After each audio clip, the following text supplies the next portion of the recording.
Добар ден, почитувани, стартува уште една нова телма амбуланта. Цервикалниот карцином или ракот на грлото на матката е малигна болест што се јавува на долниот дел на утерусот. Таму клетките стануваат абнормални, почнуваат брзо да се размножуваат, со што се зголемува ризикот за појава на оваа болест. Велат главен виновник за цервикалниот карцином се ХПВ вирусите, но дали сите ХПВ вируси се подеднакво агресивни и имаат моќ да ја предизвикаат оваа болест? На каков начин се диагностицира цервикалниот карцином? Дава ли некакви симптоми? Кој е процесот на лекување?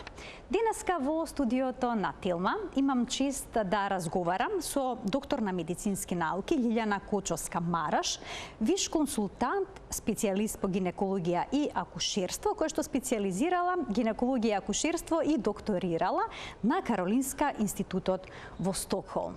Започуваме веднаш по рекламниот блок.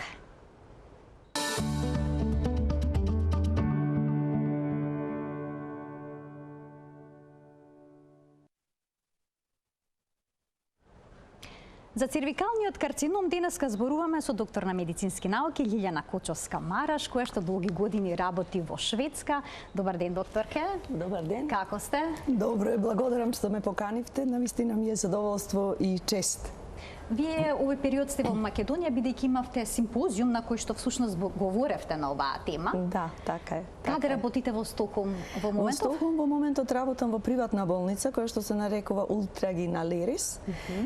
Таму работам на гинеколошкиот оддел, 50% од моето работно време во главно со превенција на канцер, грло на матка и друг вид на гинеколошки канцер, менструални пореметувања, гормонални пореметувања, испитување на инфертилитет. А другиот дел 50% во Алерис клиника за бременности, нормални и ризични бременности, пороѓај и нега на мајка и доенче. А како се случи всушност да докторирате на Каролинска институтот? Тука завршивте во Македонија медицински факултет. Така е, да.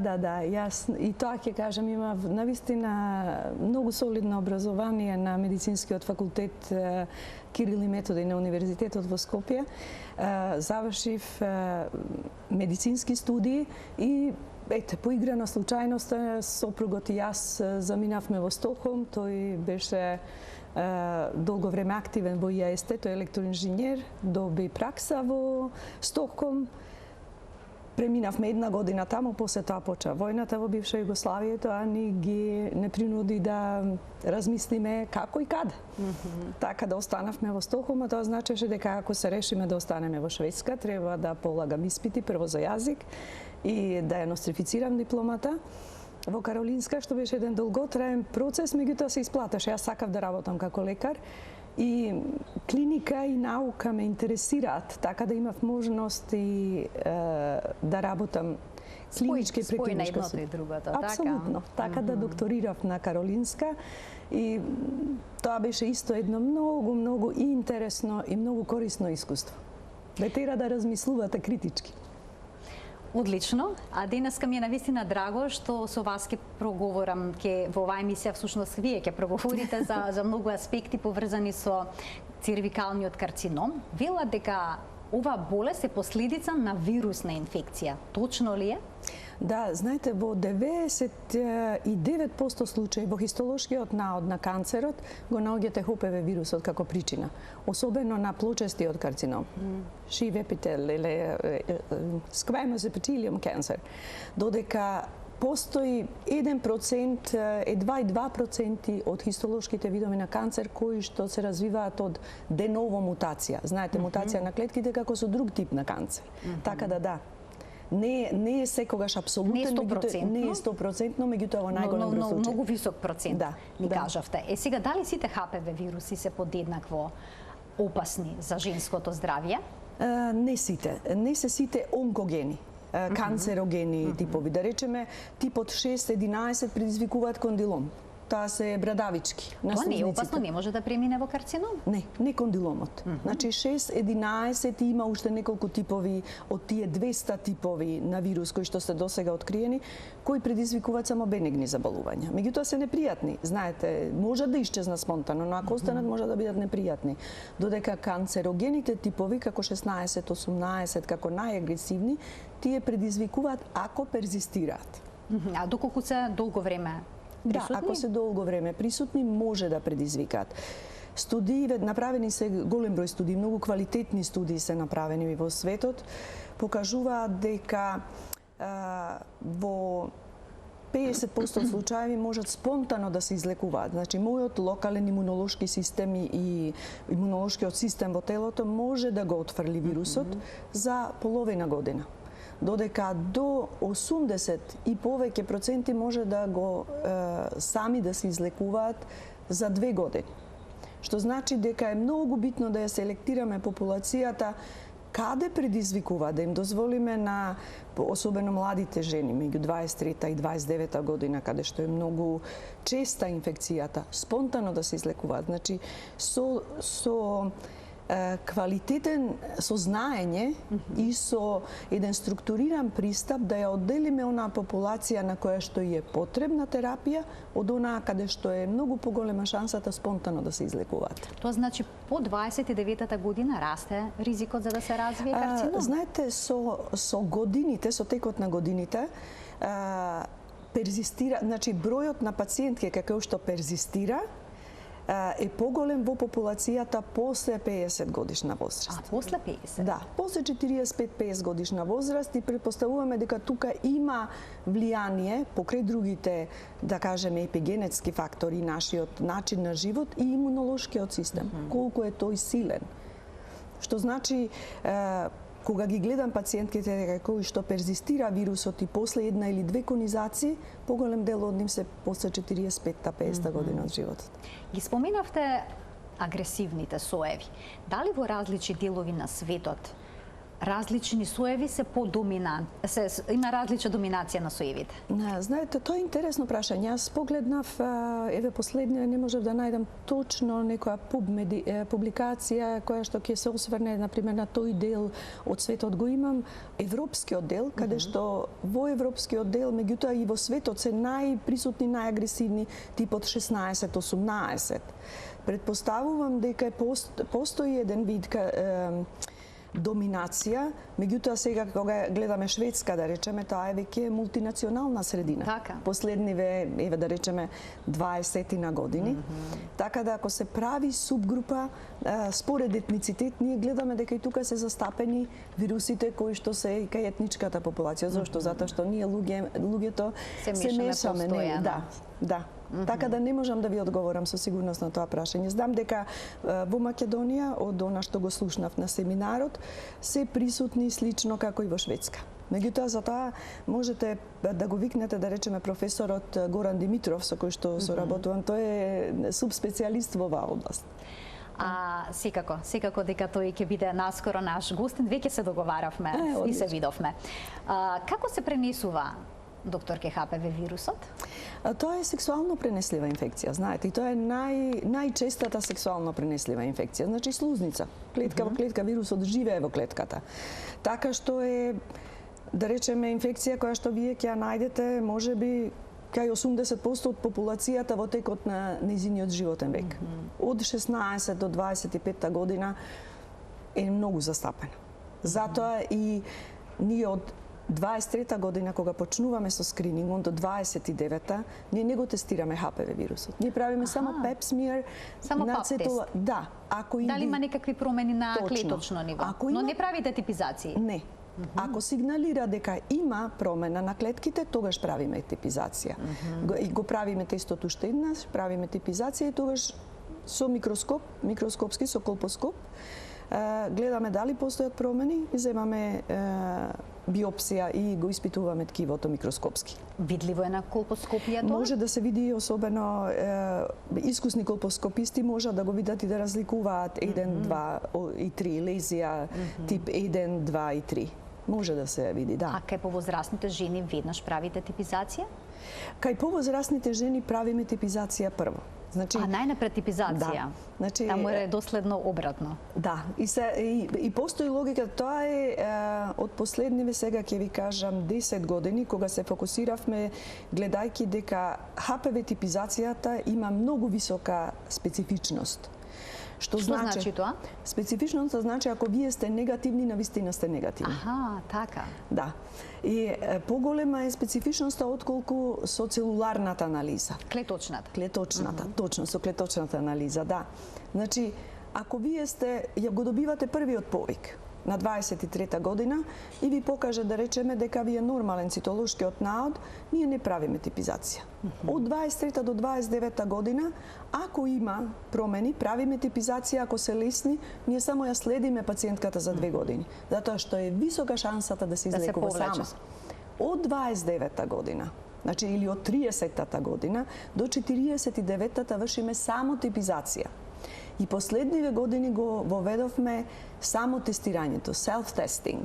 Значи, вие добивате писмо со тестирање дома и земате само мал бриз, вагинален. Жената сама може си го земете бриз. Да, и го праќате. Ние имаме центар за превенција на рак на грло на матка, каде што водиме евиденција, статистика, колку писма се пратени, дали пациентката ни одговорила, зошто не одговорила, телефонски се имаме посебни. Значи сите жени ги опфаќат? Да, сите.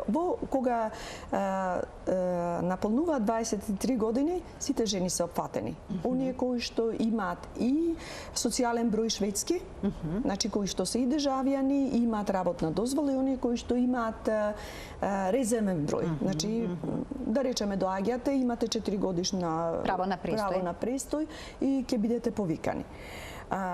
До 40-та година на 49-та година на 3 години жената ќе го испрати тестот, ако сигналира дека е позитивен. Центарот ја вика да дојде кај нас, кај мене или кај друг гинеколог кој што е овластен да прегледува, да врши колпоскопија, и ние правиме колпоскопија и земаме анализа. Од 50 до 64 година на 7 години. На 7 години, но на истиот начин. И тие добиваат покана самите да си направат бриз, кој што потоа го праќат и се прави типизација. Точно, да. Доколку некоја жена не се јави, упорно не се што се презема? 3 писма се праќаат, знаете. И тогаш се јавува кај нас, во нашиот центар, дека се пратени 3 писма, дека жената не е тука, можат да го контактираат, имаат право да го контактираат Центарот за статистика на населението, каде што може да побараат дали е пациентката преселена. Така. И во тој случај добивам преселена е надвор и се запишува, значи 3 писма се пратени, пациентката не одговара, преселена е. Некогаш не може да го дознаете тоа, ако е тајност. Но немаат право да одлучат дека нема да го направат тој тест. Имаат право. Имаат право. Ќе запишете. Да, пациентката го добила писмото, се јавува и кажува дека не сака да биде тестирана. Знаете, се случува и тоа многу е ретко. Се случува и тоа за среќа многу малку, затоа што просветувањето е веќе последниве 40 години навистина организирано и имаме систем и на вакцинација, меѓутоа системи на сексуално образование во училиштата. Значи да бидат децата, младинците свесни на кој начин се пренесува, дека не е опасен. Вие најчесто не знаете дека го имате вирусот. Значи може со години да сме заразени, никакви симптоми да немаме. Никакви симптоми, да. Дури кога ќе се појави или по јаката форма ЦИМ-3, или ако веќе се преминува во канцер, или ако имате воспаление од друг тип, значи имате пореметување на флората во вагина, па има воспаление, па вирусот исто присутен, може да прокрварите во текот на сексуален однос или помеѓу вашите менструални циклуси. И тогаш се јавува жената. Доаѓа, знаете, ова е нешто што ми се случува сега. За среќа тој број на пациентки е помал и затоа ние ги откриваме нас. Имаме еден пик, да речеме 40-41 годишна возраст, меѓутоа тука е канцерот на грло на матка откриен во многу рана фаза. А кога ќе го откриете во рана фаза, или е подлабока конизација, или е само едноставна тоа што го нарекуваме simple hysterectomy. Значи, вие само ја вадите матката и грлото на матката и тубите, ја водите. Но не и јајниците, затоа што тие ни требаат за продукција на естроген и тестостерон до уште барем 15 на години од животот. Споменавте дека сите ние сме дошле во контакт со овој вирус, најчесто не сме биле ни свесни. Постои ли начин при сексуалните контакти да се заштитиме од овој вирус? Дали, да речеме, презервативите пружаат соодветна заштита? Да, пружаат, но не 100%. Зошто? Затоа што вирусот може да биде присутен и, знаете, на место кое што е надвор од кондомот. Значи не може да не е 100% заштитата. Меѓутоа, јас обично тоа им го зборувам поготово на млади луѓе. ХПВ може би не е толку страшна. Зошто? Затоа што барем во западниот свет ќе го откриеме многу рано. И жената ќе се живее дури ако се оперира од канцер уште 20 и на 30 години. Зашто преживување 5 годишен survival rate е 90, преку 90 до 95%. Значи, враќањето, рецидив, она што го нарекуваме, тоа е исклучително мало во првиот стадиум. Значи, тоа е, да речеме, позитивната страна на вирусот е што се развива бавно. Знаете, тој тип на канцер што вирусот го предизвикува се развива бавно. Имате еден друг тип на канцер кој што е поагресивен, аденокарцином, тоа може, а не мора да биде предизвикан од ХПВ, кој што во една фаза зависи од биологијата на туморот, може многу брзо да се развие. Но кај ХПВ оди, да речеме, ако го имате вирусот, не сте одели на преглед, не сакате да видите гинеколог, може да се случи за 15 години да добиете канцер. Да, значи, им велам на младите луѓе, сакајте си го телото, тоа е најдобриот наш пријател. Се раѓаме со него, заминуваме со него. Тоа значи дека кондомот не е, можеби ХПВ не е најопасниот, но вие имате хепатит С, вие сега ви се случува гонореја која што е резистентна на антибиотици, хламидија која може да ви предизвика стерилитет. Така. Што значи кондомот е особено во релации кои што се привремени. Треба да си го имате како дел, да речеме, од вашето секојдневие, да биде со вас. Како одговор на вашето прашање, 100% не може да штити, затоа што вирусот може да биде лоциран и надвор од кондомот. Споменавте дека се потребни години за да се случат промени на клетките како последица на присуството на агресивната форма на ХПВ. Но некогаш ке нас се случува жената да има негативен ПАП, не направила типизација и потоа за една година да добие резултат ЦИН-3. Како е тоа можно? Знаете, тоа кога ќе се случи, тогаш разбизува, значи немате 100% ни сензитивност, ни специфичност на тестот. Првото прашање ми е дали е земен доволен број на клетки. Кој е искуството на цитологот што го гледал? Така. Ме разбирате, кој го толкува? Но зашто тоа го толкува човечкиот мозок и мене лично ми е драго што ние луѓето го толкуваме, затоа што мислам дека машините не би можеле да толку, меѓутоа мора да имаме цело време надградба на знаењето. Значи, ние мора да вложуваме во знаење кај цитолозите и кај патолозите, зашто ви треба време и искуство, волумен значи број на испитаници. Значи, тоа мене ми е прашањето дали или агресивна форма. Зошто се пропуштило во 2, ако е баш на 6 месеци. Тие се многу ретки, се случувале и во Шведска, па одиме, нас ни се случило пред неколку години, сигналира од одреден дел на Шведска, ова што вие го потенцирате, кога се направи анализа темелна, дојдовме до заклучок дека цитологот кој што го гледал, доаѓа од неколку цитолози, се повторуваат имињата, не биле доволно искусни. Значи искуството е клучно. Да, и материјалот кој што го земате, дали е доволно земен материјал, зашто вие земате само од површината. Така. Затоа се додатна анализа ако имате ХПВ присуство и цитологија која што малку ви сигналира дури и најблагата, вие ќе земете хистолошки, ќе земете биопсија. Да, затоа што тогаш може да видите, ако земам од неколку делови, особено ако ми сигналираат на колпоскопот, тие можеби ќе покажат дека постои промена, иако ПАП тестот ми кажува присуство на вирус, меѓутоа нема некои промени. Кога некоја жена после 30-та година ќе добие типизација позитивна со некоја агресивна форма на ХПВ, ќе направите потоа колпоскопија или ПАП тест и ќе забележите некаква лезија. Што се презема во тој момент? Ќе оставите ли, доколку е ЦИН-1 или ЦИН-2, ќе следите ли или пак е потребна некаква терапија да се даде? Ако е ЦИН-1, тоа е многу блага лезија. И таа лезија може или спонтано да исчезне, зборуваме за жена помеѓу 30 и 40 години, која што е она што викаме имунолошки компетентна. Тоа значи дека е здрава особа, не пуши, пушењето е многу штетен фактор, вирусот тоа многу го сака, така да јас препорачувам престанете со пушење од вчера. Меѓутоа, ако е особата здрава, не прима никакви имуносупресивни лекови, нема улцерозен колит, нема астма тешка, ревматизам, значи лесна промена може сама да исчезне или ако преминува, ќе премине многу бавно во потешка форма. Потешка форма е цин твој, тоа не е многу потешка форма. Ако жената има само најблага лезија, цин 1, ја следиме за 2 години.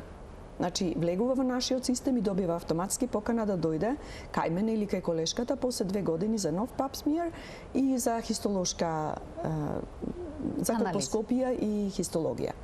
Ако имаме medium severe, значи цин 2 или цин 3, тогаш ги лекуваме. Што вклучува лекувањето? Лекувањето вклучува значи да земете површината од грлото на матката.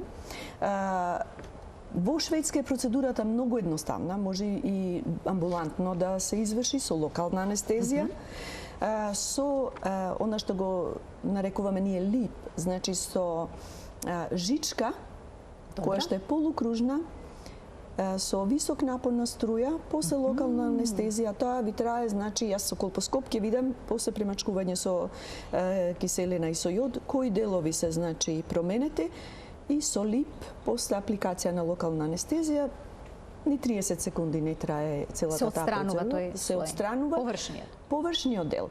Ако е жената, ако го завршила свое раѓањето, значи има 38 години, има 2 до 3 дечиња, не планираат повеќе семејство, тогаш земам подлабок, повеќе од 10 милиметри.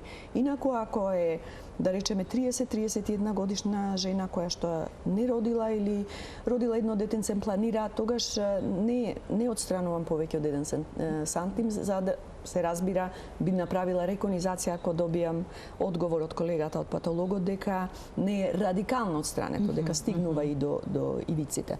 Меѓутоа, ако е амбулантно, тоа го правевме на клиника за канцер во Упсала, си одат дома.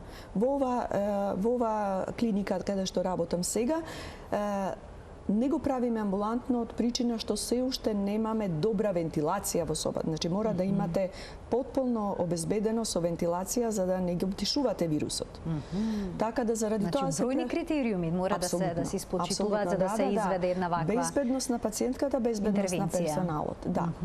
И заради тоа ни се во операциона сала исто трае, значи неколку минути, пациентката преку игла добива малку тоа колегите анестезиолози го знаат, пропофол и фентанил е мала количина, тоа се за седација, за да заспиете и за да не ве боли.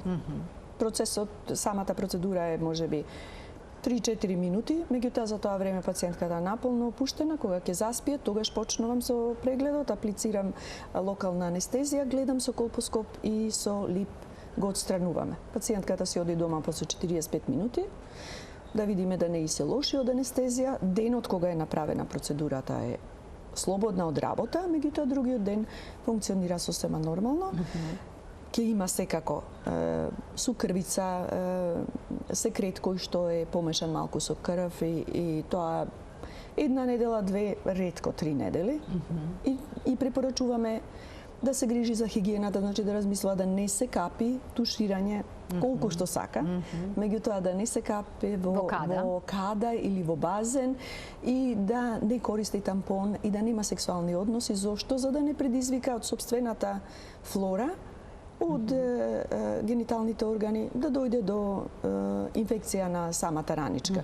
Инфекцијата, ако дојде, се лекува лесно, меѓутоа жената ќе се вознемери, треба да доаѓа повторно на лекар и слично. Кога ќе направите вакунизација, каква е гаранцијата дека вирусот повеќе не е тука и дека нема повторно да направи лезија? Зависи од прво, зависи ако сме го отстранили радикално, значи потполно е отстранета лезијата. зависи најмногу од вашиот имунолошки статус и од вашиот партнер. Зошто? Затоа што ако вашиот партнер го има вирусот, нели? Партнерот обично нема, кај нас е тој дел многу осетлив на грлото на матката на ХПВ. Меѓутоа и кај мажите, ако сакате, за тоа ќе поразговараме, се појавува рак. Меѓутоа мажот не знае ни дека го носи. Ако може да се тестира мажот да се утврди? Не, тоа е сам... Па еве, за да се знае дали е носител на вирусот и дали е можно повторно да си ја зарази партнерката. Па сигурно ќе ја зарази. Ако вие сте го заразили, знаете, ако вие, да речеме, сте во врска која трае 2, 3, 5 години, вие сигурно си пренесувате еден на друг, нели? И ме прашува, тоа се многу чести прашања, па што сега да правиме со сопругот? Ке се сакате и ке си живеете убаво. Вас нема вирусот да ви го спречи квалитетниот начин на живење. Затоа што во најголем број случаи вие веќе имате еден имунитет кој што е локален. Ги отстрануваме клетките каде што вирусот живее, а тој живее на површината. Значи во најголем број случаи нема да ви се повтори. Кај мене доаѓа, значи ние ги покануваме жените 6 месеци после интервенција да дојдат и правиме пеп смиер со ХПВ. И во најголем број на случаи го нема. Така да, а дали што ќе правиме ако се повтори? Тоа е второто прашање. Најверојатно вие нема да развијате. Меѓутоа, ако ви се појави првпат на 45-50 години, ако во меѓувреме добијате некоја болест која што ви го оптеретува имунолошкиот систем, не мора да е само соматска. Може да имате, да речеме, стрес, многу стресна состојба долго време во животот која ви го супримира имунолошкиот систем. Тогаш ви е потешко да се излекувате.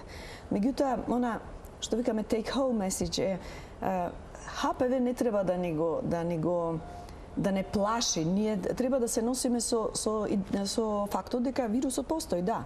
Меѓутоа, може и да се спречи, кога да се лекува, кога е веќе тука не постои лек да го излекува вирусот со лек, кога сте веќе заразени. Меѓутоа, може да се помогне да не премине во нешто полошо, постои голема шанса за само излекување и постои голема шанса да не се врати. Така, ова сосема добро ни го појаснивте и треба да знаеме дека превенцијата е многу важна, бидејќи на овие простори имаше некои статистики, голем дел од жените не посетуваат гинеколог, особено не повозрасните, кои што и подолго време велат не биле интимни, немаат партнери, се убедени дека не може кај нив да се развие оваа болест. Да речем, вие, например, немате ХПВ, канцер кој што е поврзан со ХПВ кај калуѓерките. Значи го нема. Дали има канцер на грло на матка? Да, има. Меѓутоа тоа е оној 1% со мутациите. Со мутациите, да. Значи може да се јави тоа и затоа е исто многу важно.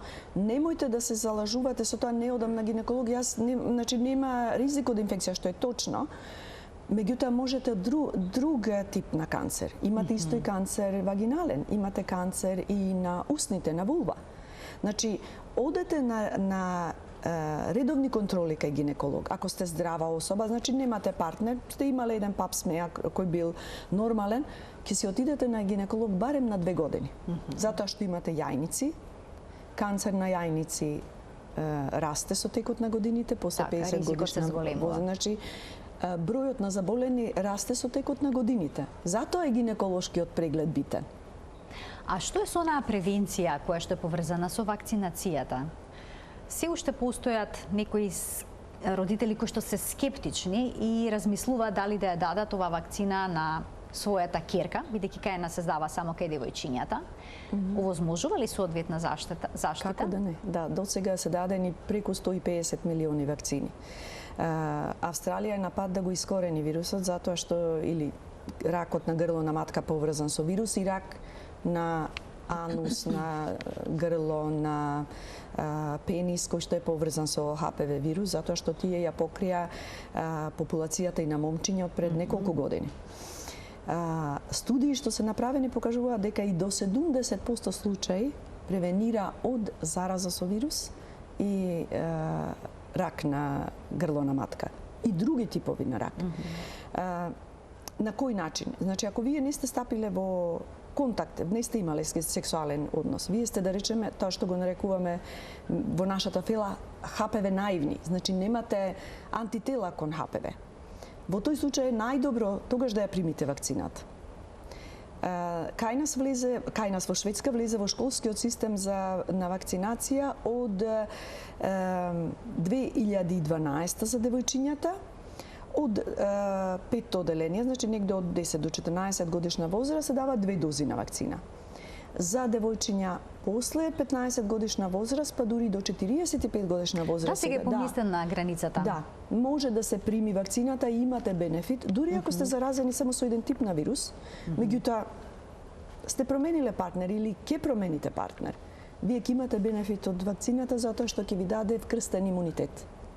Сега пред некоја година излезе 9-валентна вакцина, која што штити и против кондилом, 6 и 11 типот, и најагресивните 16 и 18 и уште 5 други типови вирус. Значи безбедна е. Фертилитет не е пореметен. Кои се нус ефектите? Благи реакции. Значи имате малку црвенило, болка во рамото, меѓутоа сериозни алергиски реакции се многу малку. Тоа се случаи кои што се опишани. Меѓутоа е дотолку безбедна што ние од 2020 од есента предложивме и Министерството за здравство го вклучи вакцинирањето и на момчињата во училиштето. Така, значи девојчињата и момчињата веќе во Шведска ја примаат оваа вакцина. А колкав е процентот на диагностициран цервикален карцином кај жените во Шведска?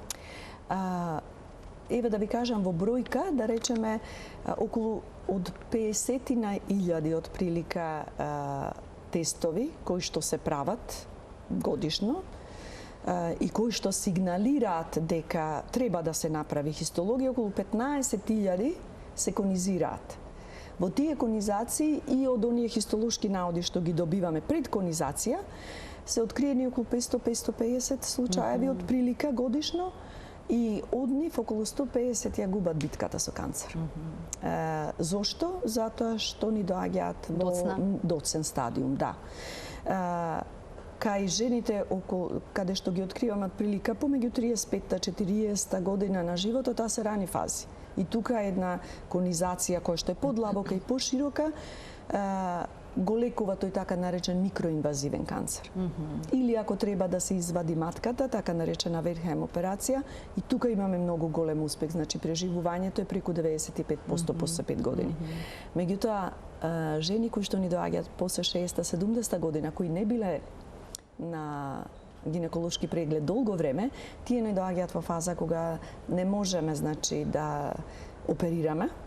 Тогаш е примарно со цитостатици и хемотерапија.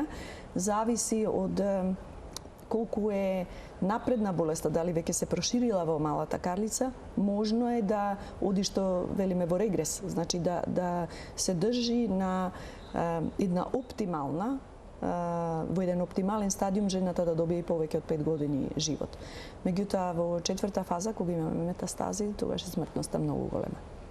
Но доколку се диагностицира навремено, целосно излекувањето? Да, целосно излекувањето, да. Затоа е многу важно всушност да се прават тие превентивни прегледи. Една обична типизација за ХПВ може да спаси животи. Точно. Многу добре е решено сето ова во Шведска. Како го пишавте, значи на домашна адреса добиваат жените покана, самите да го направат брисот, да испратат. Овој пример треба да се следи. Да, знаете, јас тоа го повторам така и за бременоста. Ние имаме во Шведска многу мал број на смртност на мајки. Мислам дека е 3 до 4 на 100.000 и многу мала смртност на доенчиња. Не е тоа само затоа што породилното или клиниките се добри. Превенцијата е добра. И превенцијата чини многу помалку од парите од данокот што го плаќаме, отколку последиците. Ако зборуваме за пациентката, тоа е фамилиарна диагноза, знаете. Не е тоа само вие сте ја добиле диагнозата, вие сте се оперирале. Вие имате партнер или сакате да имате партнер. Голем дел од пациентките веќе имаат семејство, значи тука е сопругот, тука се децата. Значи тоа е една фамилиарна траума и диагноза која што ја чини пациентката многу и економски, ако зборуваме за економскиот аспект, и општеството. лесно може да се превенира, меѓутоа тоа е одговорност на Министерство за здравство. Значи мора да имате системско решение. Тоа е едно системско решение и образование на популацијата. Мислам, како да ви кажам, во Шведска пред да се воведе овој организиран скрининг, тоа беше негде крајот на 60-тите години, имавме многу висока смртност. Значи, ако ја гледате кривата, имаше веројатно преку 30-34 на 100.000 жени. Ние денес имаме помалку од околу 6-7 8 до 9, значи најмногу на 100.000. Драматична разлика. Апсолутно, значи се преполови бројот за 40 години. Зошто? Затоа што ние ги откриваме рано, ги лекуваме рано и жената се враќа, да речам, во нормална функција како личност, како особа, си го планира животот, си го живее животот, нормално дека тука постои одреден страв, меѓутоа ако е нешто позитивно во оваа инфекција, тоа е знаеме дека е инфекција, знаеме дека може да ја детектираме, знаеме дека може рано да ја лекуваме и дека има добра прогноза, многу добра прогноза во ран стадиум. На симпозиумот на вашето представување во Македонија, на што се осврнавте особено? Дали може би на начинот на превенција? Да, тоа ни беше целта. Знаете, овој пат кога доаѓав, јас сум била и на покана на колегата професорот Димитров и пред неколку години тогаш држав предавање за лекување со робот хирургија. Овој пат превенција затоа што ротари клубовите од Стокхолм, каде што јас членувам, сакаме да помогнеме заедно со ротари клубот од Битола на превенција во главно, меѓутоа и на лекување. И предавањето ми беше од оваа област. Значи превенција, како е тоа организирано во Шведска, како лекуваме, дали и како ние би можеле да помогнеме со знаење или со колпоскопи и на друг начин. А какви се тие роботски интервенции што ги споменавте пред малку? Знаете, тоа е лапароскопски, значи лапароскопска операција на грло на матка и на матка при канцер, кој што е локализиран на грло на матка или ако е канцерот локализиран во самата матка. Тоа се два посебни типа на канцер. Последниве, па јас мислам 25 години, лапароскопски ги оперираме, а последниве 8 години таа лапароскопска операција ја вршиме со помош на робот. Значи, вие седите во консол и ги оправувате рацете на роботот, меѓутоа прецизноста е многу зголемена. Поголема прецизност, ергономски за хирургот, многу помало крварење. Меѓутоа, оној кој што е добар лапароскопист, роботот му е олеснување. Пациентките ни одат дома, нареден ден после лесен тип на или канцер на матка, на телото на матката во ран стадиум си одат дома наредниот ден. Додека пациентка која што е оперирана од рак на грло на матка, така наречена едноставна или хистероскопија без вадење на лимфни жлезди, таа си оди после 2 дена. И имате само 4 мали резови. Да. И многу е полесно опоравувањето, а за хирургот е многу попрецизно, затоа што вие работите, значи во поле од 10 сантиметри, со мали движења на прстите, вие ја поместувате раката на роботот, каде што имате држачи за иглата, ножички и слично. Тоа е олеснувањето. И знаејќи ја процедурата, значи ако сте добар лапароскопист и во Македонија, вие тоа може да го работите и во Шведска. Медицината е иста насекаде. Знаете, телото е тоа, анатомијата е таа. Знаењето е клучно. Знаењето е и клучно. И искуството, точно, да. Јас ви благодарам многу за вашето денешно гостување. Прочитав дека исто така работите на хормонски терапии кај жени во менопауза. Тоа е исклучително интересна тема, па еве можеби следниот пат кога ќе дојдете во Македонија да искористиме можноста да обработиме и таа тема. Со задоволство. Ви благодарам на поканата уште еднаш. Ја ви благодарам што денеска сте во студиото на Телма. Почитувани, ова беше се во денешната Телма амбуланта. Ви благодарам за вниманието со кое што не следевте. Имете пријатен ден.